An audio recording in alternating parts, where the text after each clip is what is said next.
What's up, my Pop-Tarts? This is Trick7 the Blues, and today I'm finally bringing you back another news video. And oh Lord Jesus, this is not looking well for the Europeans because they are not going to get Project Cross Zone 2 till early 2016. And I mean, and to some extent, they're not far away from us because if you don't remember, Namco Bandai announced that the game will be released in our region in Q4 2015, meaning quarter 4 2015. And for quarter 4, it's basically from October 1st till December 31st, 2015. So we could get this game in somewhere in October or November or December.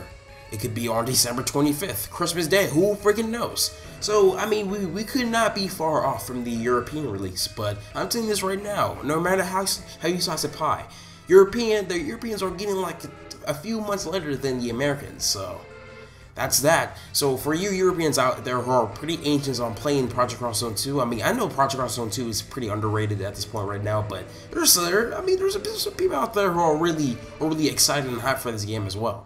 And I mean, if you're trying to get like an American 3DS along with an American copy of Project Cross Zone 2, I mean, by all means, go for it. So let's do a trailer analysis.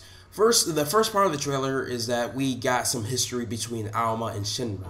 Shinra is like an agency that fends off against bad guys and demons and stuff, and I think they're also like the guardians of the dimensional rifts, because the Alma's main objective was to actually open the dimensional gates, which so I'm assuming that leads to like different universes from Capcom, Sega, and Namco Bandai, which led them to have skirmishes every now and then till it led to peace. And yeah, Shibuya was peaceful by the time until these gold chains that appeared out of nowhere. And I'm assuming that the gold chains were the key to opening the dimensional rifts, since this also fulfills the Alma's main objective. And it could be possible that Alma made those gold chains or something like that. It could be something totally different.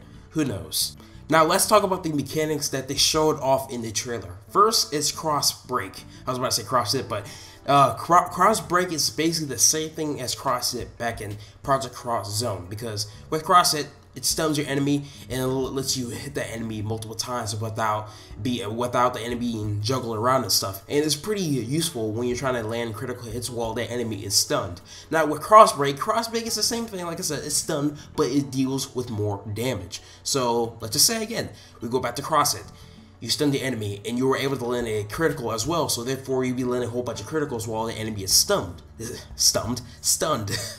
But with crossbreak, same thing, you land critical hits, but the damage is even more higher, which is pretty awesome. It basically gave you a damage boost with cross hit. It's pretty cool. There's also another mechanic called Mirage Canceling, which lets you make your enemy in slow motion, so it'll be more easier to land a critical hit. There's a bad consequence and a good consequence.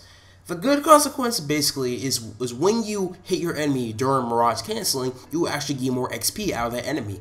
But if you miss your enemy during Mirage Canceling, you will get no XP, and you also have your attack power decrease.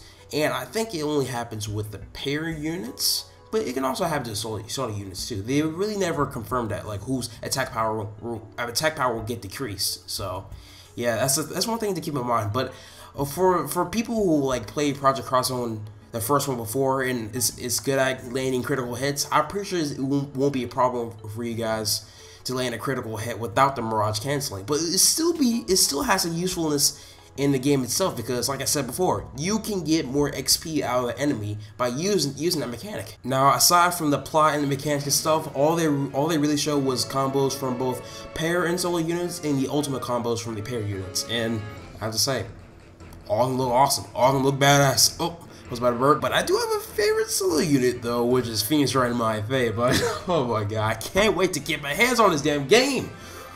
But yeah, this is gonna be one hell of a ride once this game arrives at North America and stuff, and that's about it. That is all I have to talk about for this video today.